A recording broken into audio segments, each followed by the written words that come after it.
이 시간 하나님의 말씀 창세기 39장 1절부터 9절 그리고 19절에서 23절 조금 길지만 그러나 함께 일어나서 하나님 말씀 봉독한 후에 하나님 말씀 듣도록 하겠습니다. Genesis 39, 1 to 9 and 19 to 23 같이 봉독합니다. 요셉이 이집트로 끌려 내려가매 파라오의 직무 수행자로 호위 대장인 이집트 사람 보디발이 그를 거기서 끌고 내려간 이스마엘 족속의 손에서 그를 산이라. 주께서 요셉과 함께 계심으로 그가 형통한 자가 되어 그의 주인인 이집트 사람의 집에 있더라. 그의 주인이 주께서 그와 함께 계심을 보고 또 주께서 그가 행한 모든 일을 그의 손에서 형통하게 하심을 보았더라. 요셉이 그의 눈앞에서 은혜를 입어 그를 섬기매 그가 그를 자기 집에 감독하는 자로 삼고 자기의 모든 소유를 그의 손에 맡기니 그가 그를 자기 집과 자기의 모든 소유를 감독하는 자로 삼은 뒤부터 주께서 요셉으로 인하여 그 이집트 사람의 집에 복을 내리셨으므로 주의 복이 그의 집과 들에 있던 그의 모든 소유에 임하니라. 그가 자기의 모든 소유를 요셉의 손에 맡기고 자기가 먹는 빵 외에는 자기 소유 중 아무것도 알지 아니하였더라. 요셉은 용모가 준수하며 잘생겼더라. 이 일들 뒤에 그의 주인의 아내가 요셉에게 눈길을 보내다가 말하기를 나와 함께 눕자 하였으나 그가 거절하며 자기 주인의 아내에게 이르되 보소서 나의 주인이 집에서 내가 무슨 일을 하는지 알지 못하며 또 자기의 모든 소유를 내 손에 맡겼은즉 이 집에는 나보다 더 큰 자가 없으며 주인이 당신 외에는 아무것도 내게 금하지 아니하였으니 이는 당신이 그의 아내이기 때문이라. 그런즉 내가 어찌 이 큰 악을 행하여 하나님께 죄를 지으리까 하니라. 그의 주인이 자기 아내가 자기에게 말하여 이르기를 당신의 종이 내게 이런 식으로 행하였다 하므로 그 말들을 들을 때에 진노하니라. 요셉이 주인이 그를 잡아 감옥에 넣었는데 이곳은 왕의 죄수들이 묶인 곳이더라. 그가 거기서 감옥에 있었더라. 그러나 주께서 요셉과 함께 계시고 그에게 긍휼을 보이사 감옥의 간수의 눈앞에서 그에게 호의를 베푸시매 감옥의 간수가 감옥에 있던 모든 죄수들을 요셉의 손에 맡김으로 그들이 거기서 무슨 일을 하든지 그가 다 그 일을 행하였더라. 감옥의 간수는 그의 손 밑에 둔 것은 무엇이든 돌아보지 아니하였으니 이는 주께서 그와 함께 계셨기 때문이라. 주께서 그가 행한 일을 형통하게 하셨더라. 아멘. 다 자리에 앉으시면 고맙겠습니다.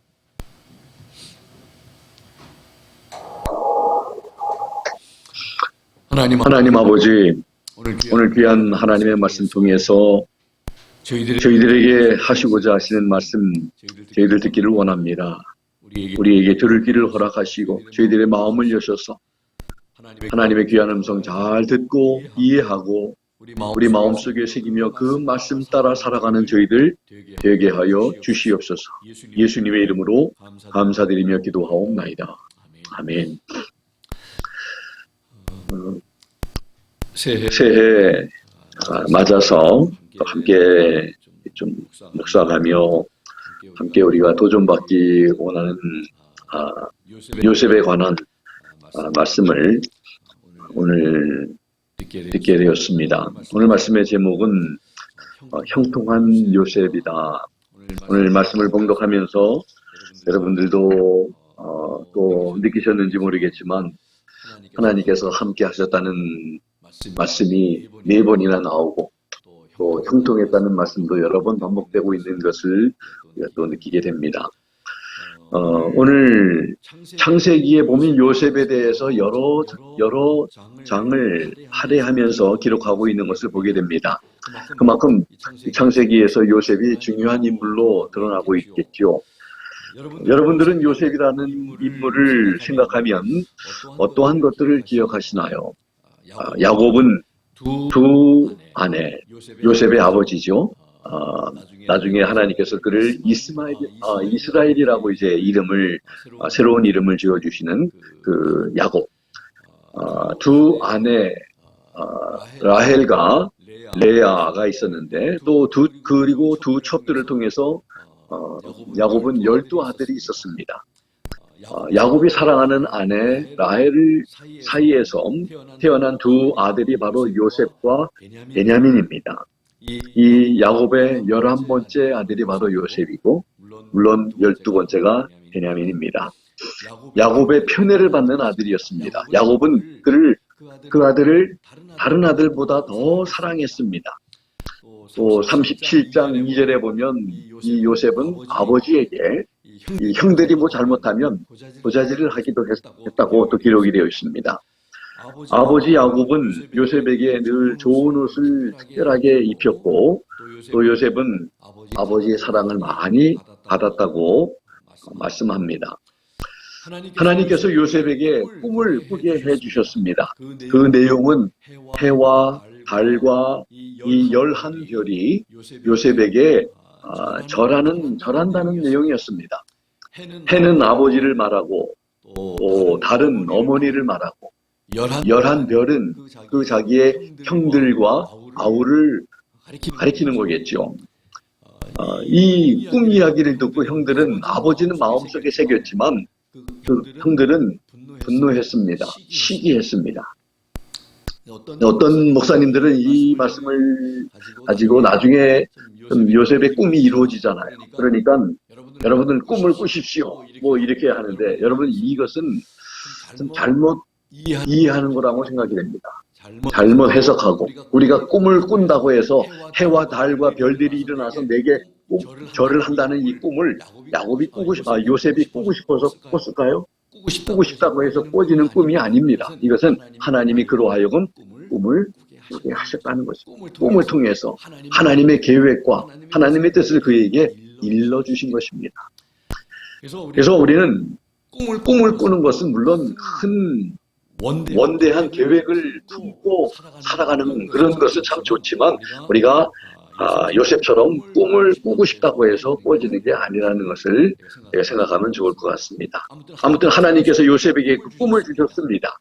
그래서 형들은 그 꿈으로 인해서 시기하고 미워하고 평소에도 곱지 않은 그런 눈으로 자기들의 잘못을 아버지에게 늘 보자하는 그 요셉, 그리고 자기들보다 더 좋은 대접을 받고 사랑을 받는 이 동생을, 요셉을 죽이려고 했으나 죽이지는 않고 장사꾼들에게 팔아버리죠. 그리고 야곱에게는 동물에게 죽임을 당했다고 거짓말을 합니다. 이 말씀 가운데서 한 가지, 편애라고 하는 것은 참 이 시기와 미움을 낳게 하고, 시기와 미움이 결국은 형제를 죽이려고 한 것을 잘 보여주고 있는 것을 봅니다. 그래서 편애는 하면 안 되는 것입니다. 자녀들을 다 사랑하고 아껴주는 그런 일이었었다면 이렇게 형제들의 마음속에 시기와 미움이 없었을 텐데, 하나님께서 오늘 말씀을 통해 함께 하신 이 요셉의 삶을 함께 우리가 살펴보면서 도전을 받는 우리 모두, 그리고 우리에게 주시는 메시지가 분명히 있습니다. 1절의 말씀을 보면, 이제 아버지 집에서 살던 요셉이 장사꾼에 팔려서 이제 먼 나라 애굽 땅에 이제 오게 됩니다. 그래서 애굽 땅에 와서 바로의 신하 시위대장인 보디발 장군이 그 미디안 사람들에게서 요셉을 이제 돈을 주고 사게 됩니다. 이제 요셉은 보디발 장군의 소유가 됩니다. 종이 됩니다. 그래서 요셉은 보디발 장군 집에서 종으로 살게 되었다고 기록을 하고 있습니다. 그런데 특이한 것은 2절에 여호와께서 요셉과 함께 하심으로 그가 형통한 자가 되어 그 주인 애굽 사람의 집에 있었다, 이렇게 기록을 하고 있습니다. 하나님께서 요셉과 함께 하신다고 창세기 39장 안에 이미 말씀드린 것처럼 4번이나 반복되고 있습니다. 4번 기록되고 있습니다. 하나님께서 요셉과 함께하고 계신다는 이 상황은 지금 형제들에 의해서 팔려져 가지고 알지도 못한 그 먼 나라 애굽 땅에 와서 지금 종으로 팔린 상태, 그 상황 이라는 것을 우리에게 알게 해줍니다. 우리가 처한 상황이 어떠하든 간에 하나님께서 함께 하실 수 있음을 또 우리에게 가르쳐주고 있습니다. 하나님께서 함께 하셔서 요셉이 형통한 자가 되었다고 지금 말씀합니다. 형통한 자는 번영하는 자입니다. 당장은 큰 변화가 없었지만 잠시 후 오히려 큰 시련이 다가오기도 하지만 중요한 것은 하나님께서 함께 하시면 하나님께서 인생의 고비고비마다 간섭하시고 인도하신다는 사실을 우리는 알게 됩니다. 중요한 사실을 배우는데 하나님께서 함께 하시면 형통한 자가 된다는 사실을 이 요셉을 통해서 우리에게 가르쳐 주시기를 원하시는 것 같습니다. 먼저 형통한 것은 우리가 생각하는 형통함이란 어려움이 없는 삶이 아니라 어려움 속에서도 하나님의 임재, 하나님의 도우심, 하나님의 동행하심, 하나님의 공급하시는 손길이 있어서 그 어떤 어려움도 극복하고 이겨내고 결국은 참 승리하고 복을 누리는 길로 가게 된다는 것입니다. 우리가 알고 있는 형통함, 만사형통, 이것은 어려움이 없는 그 상태를 말하는 게 아니라 어려움이 있어도 환난이 있어도 비바람이 치든 몰아쳐도 그 가운데서 능히 이길 수 있는 하나님의 동행하심 때문에 그러한 삶이 바로 형통함이라는 것을 우리에게 가르쳐 주신다는 것입니다. 우리의 생각이 조금 달라지면 좋겠습니다. 어려움을 너무 무서워하는 그런 우리 소극적인 그런 마음에서 하나님이 나와 함께 하시면 우리는 형통한 자가 되어서 어떤 어려움도 이길 수 있는 힘을 하나님이 공급하시고 동행하시고 또 하나님이 도와주시고 간섭하시고 인도하신다는 그러한 마음으로 우리 가운데 충만하게 되어지기를 원합니다. 그러면 큰 파도와 같은 그러한 어려움이 우리에게 몰아닥친다 할지라도 그거보다 더 큰 하나님의 능력이 우리를 도와주신다는 이런 확신을 가지고 우리가 다 헤쳐나갈 수 있게 될 줄로 믿습니다. 우리가 형통한 자가 되면 우리의 삶의 형통함이 늘 충만하게 될 것입니다. 하나님께서 성도된 우리의 삶에 어려움이 없을 것이고 또 힘든 일이 없을 것이라고 말씀이나 약속하지 않으셨습니다. 오히려 하나님의 말씀을 보면 예수님도 그러셨죠. 예수님을 믿는 믿음으로 인해서 그분을 따라감으로 인해서 불이익과 어려움과 고난과 환난을 당할 것이라고 말씀하셨습니다. 그리고 하신 말씀은 성도들과 세상 끝날까지 함께 하신다고 하셨습니다. 이 약속은 얼마나 대단한 약속인지 모릅니다. 이 약속보다 더 좋은, 더 귀한 보배로운 약속이 어디 있겠습니까? 하나님께서 우리를 세상 끝날까지 함께 하신다. 그래서 이 세상에 임마누엘로 오신 바로 예수님이 바로 우리와 십자가에서 죽으시고 부활하신 다음에 승천하신 후에도 성령으로 우리와 세상 끝날까지 함께 하시는 주님이심을 우리 성경을 통해서 우리에게 말씀하셔서 우리는 잘 알고 있습니다. 성도는 이 약속을 늘 기억하면서 살아야 합니다. 그러면 어떤 힘든 일을 당하고 억울하더라도 하나님께서 요셉을 인도하셨듯이 우리의 삶도 인도하실 것입니다. 그런 복이 하나님께서 우리와 함께 하시는 복입니다. 하나님께서 요셉과 함께 하셨다는 것. 이거 굉장히 특별한 복입니다. 그런데 요셉과만 함께 하시는 것이 아니라 하나님을 아버지라 믿고 섬기고 따르는 우리 하나님의 자녀들의 삶 속에서도 하나님이 함께 하신다는 것을 우리는 때때로 잊고 살아가고 있지는 않는지 모르겠습니다. 3절의 말씀을 보면 보디발이 하나님께서 요셉과 함께 하심을 보고 또 요셉의 범사에 형통하게 하심을 보고 보디발은 요셉의 삶을 잘 관찰하였음을 우리는 알 수 있습니다. 그래서 저는 이 보디발이라고 하는 사람은 보는 눈이 있었다 이렇게 생각을 합니다. 그냥 이 시위대장이니까 그 종을 이렇게 선택을 하더라도 아무나 하는 게 아니라 그 요셉의 눈을 보았을 것입니다. 요셉의 용모를 보았을 것입니다. 그러면서 그가 특별한 사람인 것을, 청년인 것을 보고 그를 선택하면서 예상한 거, 예상에 했던 것처럼 그 요셉은 자기 집에 거하면서 특별한 그런 사람, 하나님이 그와 함께 하신 것, 그에게 그가 하는 모든 일에 범사가 형통하게 하시고 있다는 것을 보게 되었다는 것입니다. 얼마나 귀한 것입니까? 보통 사람들에게서 찾아볼 수 없는 그런 모습을 요셉을 통해서 찾아보게 된 것입니다. 하나님께서 요셉과 함께 하심을 보디발이 볼 수 있었던 것 같이 우리 주변의 사람들이 우리의 삶을 볼 때도 하나님께서 함께 하심을 볼 수 있는 삶을 성도님들과 저는 살아야 한다는 교훈을 또 얻게 됩니다. 보디발이 볼 수 있었던 다른 한 가지는 또 요셉의 범사가 형통하게 하심을 보았다고 하고 있죠. 그래서 보았다 두 번이나 오늘 이 3절에서 지금 반복하고 있습니다. 하나님께서 함께 하심을 보았고 하나님께서 함께 하셨기 때문에 그 요셉이 하는 모든 일마다 하나님께서 형통하게 하나님께서 복을 주시는 것을 요셉이 그 보디발은 볼 수 있었다고 성경은 기록하고 있습니다. 하나님께서 함께 하시면 형통한 자가 되고 또 형통한 자들에게 따르는 것은 늘 형통함입니다.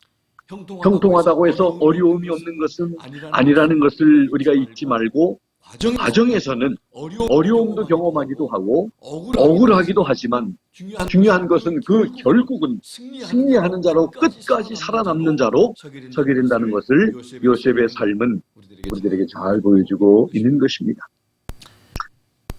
그래서 그 형통함을 보고 하나님의 함께 하심을 보고 4절에 보니까 보디발이 요셉을 자기 가정의 모든 일을 다 맡깁니다.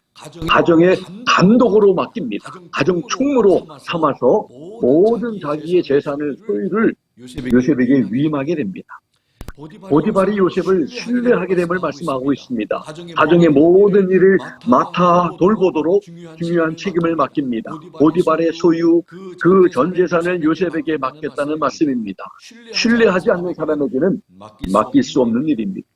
하나님께서 하시는 성도는, 함께 하시는 성도는 어디 가든지 늘 신뢰받을 수 있는 믿을 만한 사람이 되어야 합니다. 우리들의 직장에서도, 교회에서도 먼저 하나님 앞에서 우리가 신뢰받을 만한 사람, 그리고 사람들 앞에서도 믿을 만한 사람으로 살아야 한다는 그런 교훈을 우리에게 주십니다. 5절에 보니까 또 특별한 말씀이 있습니다. 하나님께서 요셉을 위하여 보디발의 집에 복을 내리심으로 여호와의 복이 보디발의 집과 밭에 있는 모든 소유에 이르게 되었다고 기록합니다. 하나님께서 형통한 자인 요셉을 위하심을 보게 됩니다. 하나님께서 요셉을 위하신다는 사실은 큰 의미가 있습니다. 얼마나 귀한 것입니까? 하나님께서 요셉을 위해서 보디발의 집에 복을 내리셔서 보디발의 집이 풍성한 복을 누리게 됩니다. 보디발의 입장에서 생각해 보면 이 자기가 돈 주고 산 이 요셉 때문에 복을 누리는 자가 되었습니다. 요셉이 복덩이가 된 것입니다. 보디발에게 얼마나 귀한 존재가 되었습니까? 보디발이 요셉을 얼마나 아꼈겠습니까? 그런 사람이 된 것입니다. 믿는 사람들은 요셉과 같은 삶이 되어야 합니다. 믿는 성도들이 있는 곳마다 하나님의 복이 흘러가는 복의 통로로 사는 멋진 인생이 되고 또 그 인생을 그런 인생을 형통하다고 말하는 것입니다. 우리 성도님들과 저도 저희 삶도 그렇게 복의 통로로 우리 주변의 사람들에게 선한 영향력과 또 복을 더하는 삶이 되시기를 부탁드립니다. 우리가 있는 곳마다, 그런 일터마다, 우리의 가정이, 우리가 섬기는 그런 교회가 나로 인해서 더 복이 더해지는 그런 복이 있는 그런 복된 삶, 하나님과 동행하는 삶의 모습이라고 생각이 됩니다. 가는 곳마다 어려움을 주고, 가는 곳마다 손해를 끼치고, 가는 곳마다 피해를 주는 그런 삶은 절대로 그건 복된 삶이 아니죠. 하나님과 함께한 동행하는 그런 삶이 아닙니다. 우리의 삶은 요셉과 같이 이렇게 복을 끼치는, 복을 나에게 주신 복이 흘러나가는 그런 삶을 살아가야 할 줄로 믿습니다. 6절에 보면 그런 일 다음에 보디발이 요셉을 더욱 신뢰하게 됩니다. 4절에 한번 언급한 바 있지만 보디발의 모든 소유를 요셉에게 위임하고, 이제 6절에서도 식료 외에는, 먹는 빵 외에는, 이 음식 외에는 간섭하지 않았다고 말씀을 합니다. 이 말씀은 바로 최고의 신뢰함을 표현하고 있는 것입니다. 어떤 사람들은 돈 거래할 때 처음 몇 번은 신뢰가 가도록 하다가 신뢰를 얻으면 그 다음에 사기치는 사람들도 있지만, 하나님께서 함께 하시는 사람은 그렇게 하지 않습니다. 끝까지 신뢰할 수 있는 모습으로 나아가는 것입니다. 변하지 아니하고, 긴국이라고 하죠. 이런 사람들은 변하지 않습니다. 다른 사람의 마음을 얻기 위해서가 아니라 사람 성품이 그런 거예요. 신실합니다. 하나님과 동행하는 사람들은 그렇게 요셉처럼 끝까지 신뢰할 수 있는 그런 사람. 앞으로도 우리가 더 이제 그런 모습을 요셉을 통해서 볼 수가 있을 것입니다. 7절부터 18절에 보면 우리가 읽지는 않았지만 유혹하지만 거절하고 있는 보디발의 아내가 요셉을 유혹하는 것이 이제 7절부터 9절까지는 읽었습니다. 그러나 우리 18절까지 계속 쭉 보면 요셉은 거절을 합니다. 7절에 보디발의 아내가 용모가 준수하고 아담한 요셉에게 동침하자고 유혹을 합니다. 근데 8절에 보니까 요셉이 단번에 거절합니다. 기도나 생각할 시간도 필요하지 않습니다. 그냥 거절합니다. 성도는 거절해야 할 것, 죄의 유혹을 거절할 줄 아는 사람이 되어야 합니다. 만약에 여러분들 요셉이 거절하지 않았더라면 여러분들 그때부터 어떻게 됐을까요? 요셉의 인생은. 저는 한 가지 확실하기는 보디발의 아내의 종이 되어서 그가 원하는 대로 끌려다니면서 종노릇하면서 살다가 인생을 마쳤을 것입니다. 비밀로 시작한 것을 빌미로 해가지고 참 자기가 원하는 것을 얻어낼 때마다 협박을 하기도 하고, 말 안 듣면 이것을 다 드러내겠다. 뭐 이렇게 협박을 하면 그냥 끝까지 끌려다니는 삶을, 불행한 삶을 종으로 살다가 인생이 끝났을 것입니다. 그러나 그는 믿음으로 그것을 거절한 것입니다. 그러면서 9절에 요셉이 보디발의 아내에게 이렇게 말합니다. 주인의 모든 것을 나에게 맡겼고 보디발의 집에서 나보다 큰 자가 없는 위치에 앉게 하셨는데 아무것도 금한 것이 없지만 단 한 가지 금한 것은 바로 보디발의 아내인 당신뿐이라며 어찌 이 큰 악을 행하여 내가 하나님께 범죄하겠느냐 말했습니다. 요셉은 이렇게 말합니다. 어찌 이 큰 악, 하나님께 득죄하리요, 하나님께 범죄하리요. 하나님을 믿는 사람의 마땅한 발언입니다. 사람은 속일 수 있을지 몰라도, 기만할 수 있을지 몰라도 하나님, 나를 보고 계시는 하나님 앞에 내가 어떻게 큰 악을 범할 수 있겠느냐. 요셉은 할 수 있는 것과 할 수 없는 것을 알았습니다. 마치 에덴 동산에서 아담과 하와에게 하신 하나님의 말씀과 같이 모든 열매를 다 먹을 수 있으나 선과 악을 알게 하는 나무의 열매는 먹지 말라고 하시면서 먹는 날에는 정령 죽으리라고 하셨습니다.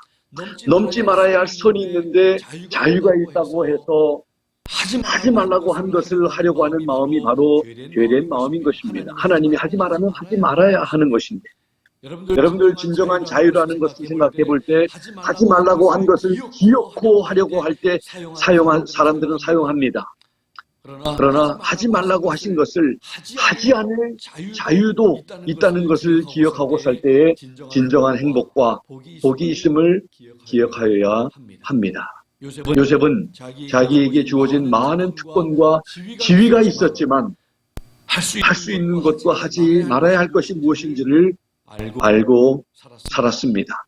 하지 말아야 할 것은 바로 보디발의 아내를 범하는 것입니다. 그 범하지 않는 것이 바로 그가 하지 말아야 할 것입니다. 그것을 알고 거절했던 것입니다. 하나님과 동행하는 성도들의 삶이 바로 요셉과 같아야 합니다. 요셉은 주인 몰래 주인의 아내와 동침하는 것이 큰 악이고 죄를 범하는 것임을 잘 알았습니다. 하나님과 동행하는 성도들에게 이런 의식이 있어야 합니다. 그리고 아무도 모르게 행한다 할지라도 사람은 모른다 해도 모든 것을 보시는 하나님의 눈은 피할 수 없다는 것을 요셉은 너무 잘 알았을 것입니다. 드러내고 주인의 아내와 동침하자는 것도 아니고 은밀하게 동침하자는 것이지만 그것을 큰 악이며 범죄하는 것이라고 말한 것입니다. 성도인 우리도 그런 의식이 있어야 합니다. 사람의 눈보다 하나님의 눈을 더 의식하면서 살아야 합니다. 만일 요셉이 하나님께 대한 의식이 없어서 일시적인 쾌락을 추구하고 유혹에 넘어갔더라면 하나님의 구원의 계획은 차질이 있게 되었을 것입니다. 그러나 요셉은 참 믿음으로 거절할 것은 거절하고 그의 사명을 잘 감당했습니다. 10절에 보니까 보디발의 아내는 요셉에게 날마다 청했습니다. 한두 번도 아니고 날마다 얼마나 이 보디발의 아내가 많이 유혹을 하였는지 우리가 보게 되죠. 그러나 요셉은 듣지 아니했고 함께 있지도 아니했다고 기록을 하고 있습니다. 그리고 11절, 12절에 이제 요셉이 일을 하기 위해서 집에 들어갔을 때 마침 아무 사람도 없자 보디발의 아내는 지금이 좋은 기회라고 생각하면서 요셉의 옷을 잡고 동침하자고 유혹을 합니다. 그럴 때 요셉은 옷을 그냥 버려두고 그 순간 도망하면서 집을 나갔다고 말을 합니다. 잠언 1장 10절에 보면 이렇게 성경은 말씀합니다. 내 아들아, 악한 자가 너를 꿰일지라도 쫓지 말라, 따르지 말라. 이 악한 음료와 같은 이 보디발의 아내가 유혹할 때 따르지 아니하고 오히려 도망하면서 그 자리에서 나간 요셉의 모습을 봅니다. 그러니까 13절에서 15절에 그 자존심이 상처를 받은 이 보디발의 아내가 어떻게 합니까? 이제 사람들에게 오히려 자기가 소리를 쳐서 이 요셉이 자기를 강간하려고 할 때 내가 소리를 질렀더니 이 요셉이 옷을 남겨두고 도망갔다고 거짓 진술을 하는 것을 봅니다. 사람들은 또 그 말들을 다 믿었겠지요. 요셉은 얼마나 답답했겠습니까? 증인도 없고 지금 같으면 CCTV가 있었으면 그거를 프루브 했으면 참 좋았을 텐데 그런 것도 없고 답답하게 참으로 그는 당할 수밖에 없는 그런 상황이지만 그러나 하나님의 눈으로 보면 요셉은 승리한 것입니다. 이 요셉의 승리가 어떻게 남자가 특별히 청년이 이런 유혹과 죄 앞에서 이길 수 있는 것을 잘 보여줍니다. 5가지를 우리가 생각해 볼 수 있는데 첫 번째는 무소부재하시는 하나님 앞에서 행해야 된다는 것입니다. 무소부재하신 어느 곳이든지 하나님은 다 계시다는 그 하나님 앞에서 행하는 그런 의식을 가져야 된다. 그럴 때 승리할 수 있다는 것이죠. 두 번째는 말씀의 무기로 대항해야 한다는 것입니다. 말씀, 우리에게 주신 큰 무기, 말씀으로 물리치는. 세 번째로 범죄할 기회를 피하는 것입니다. 그 자리를 떠나는 것입니다. 넷째는 모든 것에 확보해야 합니다. 자기가 가지고 있는 신념, 믿음, 사람이 안 본다고 해서 그것을 타협하는 게 아니라 이것은 내 양심에 어긋나는 것이고 해서는 안 되는 일이는 이러한 그 신념의 확고함. 5번째는 필요하다면 옷이나 영예로운 이름이나 생명까지도 버리고 도망가라는 것입니다. 버릴 수 있는, 희생할 수 있는 그러한 자리에 쓸 줄 알아야 결국은 이기고 승리할 수 있다는 그런 비결을 우리에게 교훈합니다. 그 다음에 16절에서 18절에 보니까 보디발의 아내는 요셉의 옷을 가지고 있다가 그 자기 남편 보디발이 오기까지 기다렸다가 보디발에게 이 모든 것을 거짓으로 고합니다. 이것을 보면서 뜻을 이루지 못한 보디발의 아내는 요압을 지금 요셉을 모함하고 있죠. 악의 본성은 사람을 죄에 물들이고자 하되 실패하면 최소한 상처라도 남기고자 하는 그런 모습을 보게 됩니다. 이제는 자기의 뜻대로 되지 않자 요셉을 헐뜯고 모함하고 있고 거짓 증거하고 있는 것입니다. 이 말을 들은 보디발은 19절에 보니까 심히 노하였다고 기록을 하고 있습니다. 그런데 20절부터 말씀을 보면 결국은 보디발이 요셉을 어떻게 합니까? 왕의 죄수를 가두는 옥에 가두게 합니다. 요셉은 주인의 아내를 강간하려 했다는 수치스러운 죄목으로 누명을 쓰고 이제 감옥에 gat히는 신세가 된 것입니다. 그러나 그것은 하나님 앞에 범죄하지 않고 믿음을 지키려는 노력 때문이었습니다. 요셉이 고난을 당해야만 하는 죄와 잘못이 있어서가 아니라 오히려 이 땅에서는 의인에게 고난이 많고 경건하게 살고자 하는 사람에게는 핍박이 많다는 것을 알려주시는 것입니다. 디모데후서 3장 12절의 말씀에 그렇게 말씀하고 계시죠. 그러므로 고난당하는 성도를 향해서 믿음이 없기 때문에 당하는 것이라고 쉽게 말해서는 안 되는 것입니다. 요셉에게도 당신이 믿음이 없어서 지금 감옥에 가는 거라고 말할 수 있는 사람이 누가 있겠습니까? 그는 오히려 믿음 때문에 감옥에 간 것입니다. 억울한 누명을 쓰고 투옥당하면서도 요셉은 일체의 변명을 하지 않았습니다. 누구를 원망하지도 않았습니다. 그는 끝까지 고요히 참았습니다. 요셉은 애매히 고난을 받았으나 하나님을 생각함으로 참은 것입니다. 그런 모습이 하나님 앞에서 아름다운 것이었습니다. 요셉은 형들이나 누명을 씌워서 옥에 가두어 모진 고생을 하게 한 보디발의 아내에게 원수를 갚으려 한 일도 없었습니다. 요셉은 하나님의 때를 기다리면서 자신에게 닥친 환경에 순응하면서 오히려 침묵했던 것입니다. 아마 요셉은 감옥에서 많은 생각을 했을 것입니다. 생각은 할 수 있잖아요. 하나님께서 보여주신 그 꿈의 내용과 그러나 현실의 이 차이.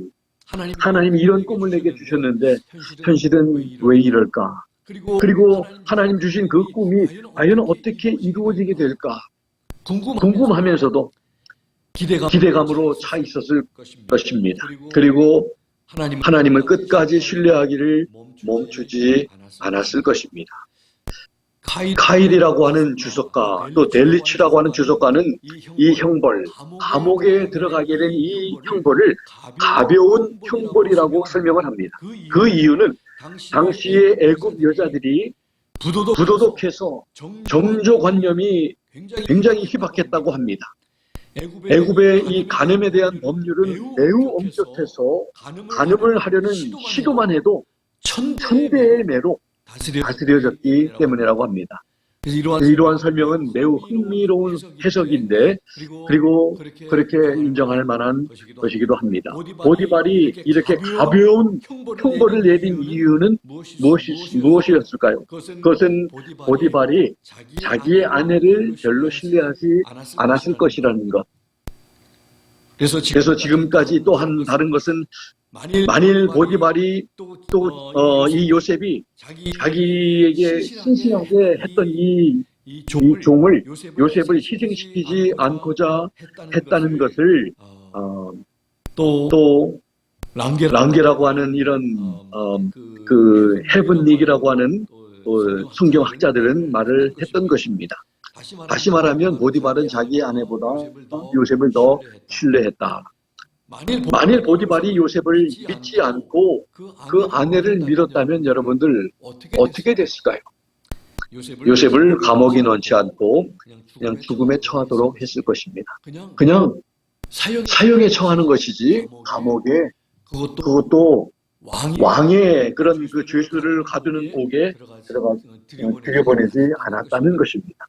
그런데 여러분들 만일 요셉이 왕의 죄수를 가두는 옥에 들어가지 않았더라면 앞으로 전개되는 그런 왕의 술 맡은 관원장이 어떻게 요셉을 기억하겠으며 또 바로에게 요셉이 그 감옥에 있을 때 한 청년 요셉이라고 하는 청년이 내가 꾼 꿈을 해석을 해줬는데 그 꿈대로 이렇게 되어서 내가 지금 바로 앞에 서서 지금 바로를 섬기고 있다는 그런 말을 할 수가 있었겠습니까? 한 가지 더 생각하자면 형제들이 요셉을 팔지 않았더라면 요셉이 어떻게 애굽 땅에 왔으며 하나님의 계획을 이루는 일에 쓰임받을 수 있었겠습니까? 요셉을 팔았던 형제들, 요셉에게 억울한 누명을 씌웠던 이 보디발의 아내도 아무것도 모르고 한 일들이었지만 하나님께서는 다 계획이 있으셨다는 것을 성경을 보면서 알게 됩니다. 하나님께서는 인간의 죄악된 일들, 시기와 미움을 통해서 이 요셉을 팔았던 일을 통해서도 그리고 실수와 허물을 통해서도 또 하나님의 뜻을 이루어 나가시는 분이심을 우리는 알 수가 있습니다. 지금도 우리에게 일어나는 일들 가운데서도 우리는 다 이해할 수 없지만 그런 것들이, 모든 것들이 하나님의 계획과 섭리 안에서 펼쳐 나가시는 분이심을 우리가 알고 이 작은 일, 그리고 지금 당장 눈에 보이는 일만 바라보지 말고 이제는 좀 넓게 하나님의 계획을 살피려고 큰 그림을 보려고 노력하는 여러분과 제가 되기를 바랍니다. 얼마나 지금 하나님의 계획이, 하나님의 붓이 이렇게 한 방향으로 지금 흘러가고 있는 것을 우리는 볼 수가 있습니다. 21절에 보면 놀랍게도 성경은 또 말씀하기를 하나님께서 요셉과 함께 하시고 그에게 인자를 더하사 전욱에게 은혜를 받게 하셨다. 지금 억울한 누명을 쓰고 답답한 마음으로 지금 감옥에 gat혀있는 요셉을 향해서 하나님께서 요셉과 함께 하시고 이제 이 감옥을 지키는 그런 책임자에게도 은혜를 받게 하셨다고 말씀합니다. 22절에서 보니까 옥안에서도 요셉은 신임을 받아 옥을 관리하는 사람의 일들을 맡아 하게 되었습니다. 요셉이 감옥에서 좋은 일을 맡게 된 것도 보디발이 외부의 안목을 위해서 가볍게 벌한 것임을 우리가 알 수가 있는 것입니다. 지금 이 감옥은 지금 보디발 집안에 있는 감옥입니다. 거기에 간 수장도 다 보디발의 수하 사람입니다. 다 보디발에 다 허락을 했기 때문에 이런 일이 지금 가능하고 있다는 것을, 그만큼 보디발이 요셉을 신임한 사람이었음을, 신임했음을, 그래서 사형에 처하지 아니하고 감히 건들지 말아야 한 그런 자기 아내를 건드렸다고 하는 것을 고지고대로 믿었다면 지금 요셉은 살아있을 수가 없는 사람이었을 것입니다. 그런데 보디발은 그 아내를 믿지 않고 요셉을 믿고 그렇게 하나님께서 하시는 일이 너무 지금 참 엄청나게 이렇게 지금 흘러가고 있는 것을 우리는 볼 수가 있습니다. 마지막 23절에 보면 요셉이 하는 일을 의심하거나 살피지 않을 정도로 신뢰를 받았다고 지금 기록하면서 그 일은 하나님께서 요셉과 함께 하심이라고 또 밝힙니다. 그리고 또 다시 여호와께서 요셉의 범사를 형통케 하셨다고, 감옥에 있는 지금 억울하게 누명으로 인해서 감옥에 있었지만 그를 형통케 하셨다고 기록하고 있는 것입니다. 그때부터 거의 2년이 지난 후에 바로 앞에 서게 되는 시점임에도 불구하고 요셉은 형통한 자로 지금 감옥에 갇혀 있는 것입니다. 그렇게 성경은 말씀합니다. 하나님의 함께 하심과 형통하게 되심은 늘 함께 가고 있는 것을 봅니다. 감옥 밖에 있어야만 형통한 자가 되는 게 아니라 감옥 안에 있어도 형통한 자가 될 수 있다는 것을 요셉을 통해 우리에게 보여줍니다. 어려운 형편에 있어도 우리는 형통한 자로 살아갈 수 있다는 것을 우리에게 말씀하고자 하는 것으로 믿습니다. 시편 105편, 여러분들 집에 가셔서 한번 좀 묵상하시고 읽어보시기를 바라는데, 주 하나님께서 그분의 언약을 기억하심에 대해서 기록을 하는데 그 가운데 16절에서 23절에 이런 말씀이 있습니다. 또한 그분께서, 하나님께서 기근을 불러 그 땅에 임하게 하사 땅 지팡이 전체를 부러뜨리셨도다. 그분께서 한 사람을 그들보다 앞서 보내셨으니 곧 요셉이라. 그가 종으로 팔렸도다. 그들이 그의 발을 족쇄로 상하게 하고 그를 쇠 안에 넣어두되 그분의 말씀이 임할 때까지 그리하였도다. 주의 말씀이 그를 단련하였도다. 왕이 사람을 보내어 그를 석방하였으니 곧 그 백성의 치리자가 그를 자유로이 가게 하며 그를 자기 집의 주로 삼고 주인으로 삼고 자기의 모든 재산을 관리하는 자로 삼아 그가 기뻐하는 대로 자기의 통치자들을束縛하며 자기의 원로들에게 지혜를 가르치게 하였도다. 이스라엘도 이집트에 들어갔으니 곧 야곱이 함의 땅에 머물렀도다. 지금 창세기에 있는 말씀을 지금 간단하게 지금 이렇게 간략하게 표현하고 있는 말씀입니다. 요셉이 바로의 2인자가 되어서 이제 그 온 애굽 땅을 다스리는 치리자가 되게 하고, 그런데 그렇게 하기까지 그 감옥에서 주의 말씀이 그를 단련했다고 지금 말하고 있습니다. 하나님께서 그를 단련시키기 위해서. 그래서 여러분들, 감옥에 왕의 죄수가 있는 감옥에 들어가지 않았더라면 어떻게 바로라고 하는 사람이 애굽에 있는 이 요셉을 알 수 있었겠습니까? 하나님께서 이 커넥션을 만드시기 위해서 이 모든 것을 하나님의 계획 속에서 지금 이렇게 퍼즐이 맞춰가는 것처럼 하나님이 지금 이렇게 예비하시고 그 요셉의 길을 인도하시고, 그래서 참으로 아버지 집에 있는 그 땅에서부터 팔려서 애굽에 오기까지, 보디발의 집에 들어가기까지, 누명을 써서 지금 억울하게 감옥에 있는 것까지, 그리고 앞으로 계속해서 하나님의 계획대로 펼쳐지게 되는 것입니다. 이제 말씀을 정리해 봅니다. 본문의 요셉의 삶을 통해서 많은 교훈을 배우게 됩니다. 하나님께서 역사의 주인이 되십니다. 하나님께서 함께 하시면 형통하게 됩니다. 하나님의 함께 하심은 좋을 때만이 아니라 힘들고 어려운 때에도 함께 하십니다. 하나님의 복이 우리를 통해 흘러나아가 다른 사람들을 복되게 해야 합니다. 하나님께서 함께 하시면 하나님과 동행하는 삶을 살아야 합니다. 거절해야 할 때는 거절해야 합니다. 타협하지 말아야 합니다. 말씀에 어긋나는 큰 죄악을 멀리해야 합니다. 하나님을 늘 의식하는 사람으로 살아야 합니다. 믿음을 지키기 위해서 억울하게 누명을 써도 인내하며 주님을 바라보고 살아야 합니다. 하나님께서는 버리지 아니하시고 잊지도 아니하십니다.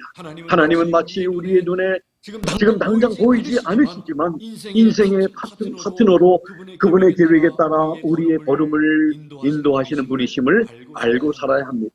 우리도 하나님의 파트너답게 우리의 인생에서 요셉과 같이 믿음을 지키며 나아갈 때 결국은 하나님의 때에 모든 일을 아름답게 이루어 가시는 하나님의 작품을 보게 될 것입니다.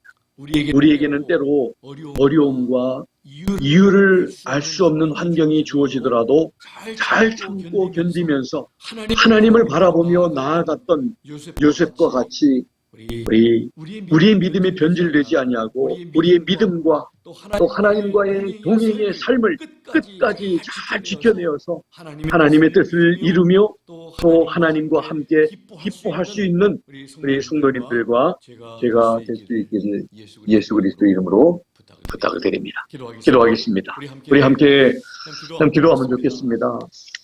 요셉과 함께 하셨던 하나님이 요셉뿐만 아니라 우리와도 함께 하신다는 이 사실, 놀라운 사실 앞에 우리가 그러므로 형통한 자들로 이 세상에서 살고 있다는 것, 그래서 우리에게 주신 하나님의 놀라운 복이 우리를 통해서 흘러나가는 그런 복된 우리의 삶 되게 해달라.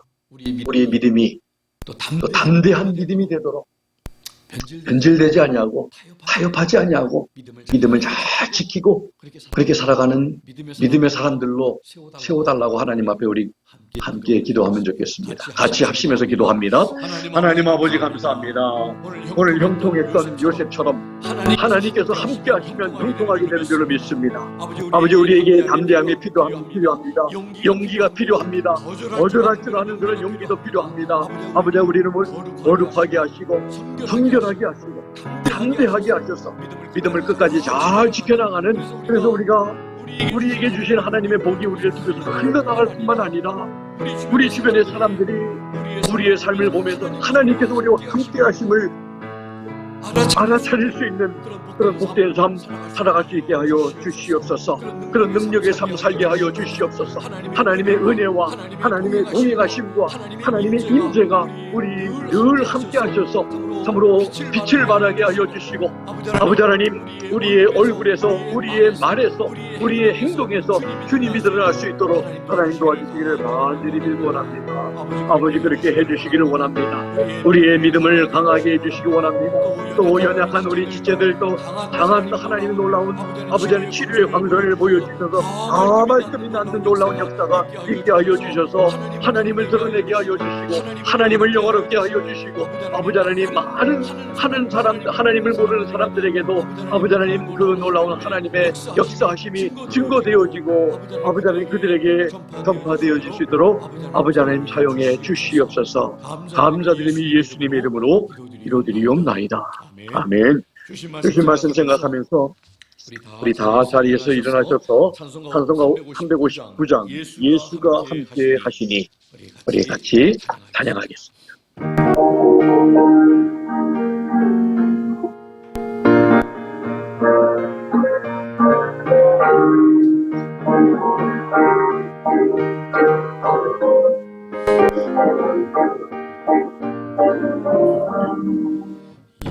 예수가 함께 계시니 시험이 오나 가운데 기쁨의 근원 되시는 예수를 위해 삽시다. 날마다 주를 섬기며 언제나 주를 기리고 그 사랑 안에 살면서 연길로 가지 맙시다. 이 세상 사는 동안에 주 이름 증거하는 것 무한한 복락 주시는 예수를 위해 삽시다. 날마다 주를 섬기며 언제나 주를 기리고 그 사랑 안에 살면서 딴 길로 가지 맙시다. 이 세상 친구 없어도 예수는 나의 친구니 우리 아기를 버리고 예수를 위해 삽시다. 날마다 주를 섬기며 언제나 주를 기리고 그 사랑 안에 살면서 딴 길로 가지 맙시다. 주께서 심판하실 때 잘했다 칭찬하리. 이러한 삶 그 받도록 예수를 위해 삽시다. 날마다 주를 섬기며 언제나 주를 기리고 그 사랑 안에 살면서 딴 길로 가지 맙시다. 우리 꼭 그렇게 살면 좋겠습니다. 주님만 바라보며, 그리고 이번 한 주간도 주님께서 나와 함께 하시지 늘 기억하면서 힘을 얻고 살아가는 우리 모두 되면 좋겠습니다. 기도하겠습니다. 지금은 우리 주 예수 그리스도의 무한하신 은혜와 하나님 아버지의 극진하신 사랑하심, 성령님의 감화, 감동, 역사 충만하시니 오늘 하나님의 말씀을 통해서 요셉의 삶에 함께 하셔서 그가 어느 곳에 있든지 어떠한 일을 하든지 늘 형통하게 하신 것처럼 우리도 주님과 동행하는 거로 늘 주님 안에서 형통한 자로 믿음을 끝까지 지키며 변질함 없이 주님 앞에 설 때까지 살아가기로 다짐하는 사랑하는 귀한 성도님들 머리 위에, 연약한 지체들 머리 위에 지금부터 영원토록 함께 하시기를 살아계시고 존귀하신 예수 그리스도 이름으로 간절히 축원하옵나이다. 아멘.